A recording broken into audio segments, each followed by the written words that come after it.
Hello friends, welcome back to my shorts. तो चलतु आज लंच रे कौन बनाऊँ आपको देखा माछ मुंड तास मझी केतेटा तो भाविल मु घांट बनईदेवी। एपटे मसला को कषि दे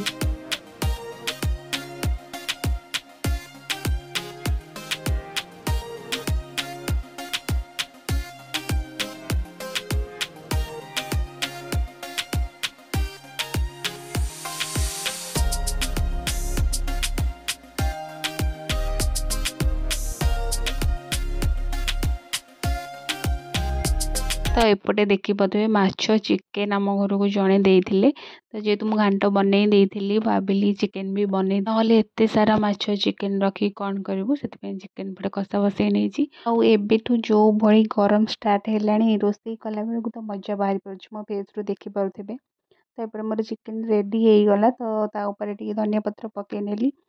तो सेपटे मोर घाट भी रेडी हो जाए देखा। तो घाट भी मोर हो जाइथिला। तो तापर मुझे चली खावाई। तो तापर आम घर को आउ जड़े कुणिया आसते जेहेतु से लंच टाइम आसते तो ये बड़ा बड़ी कर गाँ पोखर माछ धरा होता तो से माछ नहीं आसते देखा माछ सह मीठा तास स्वाद जिनस भी नहीं आसते। तो गोटे दिन में माछ चिकेन आज पूरा घरे फुल। तो आज मिनी ब्लॉग एमती जदि भल लगी लाइक करदेवे। रोची टाटा।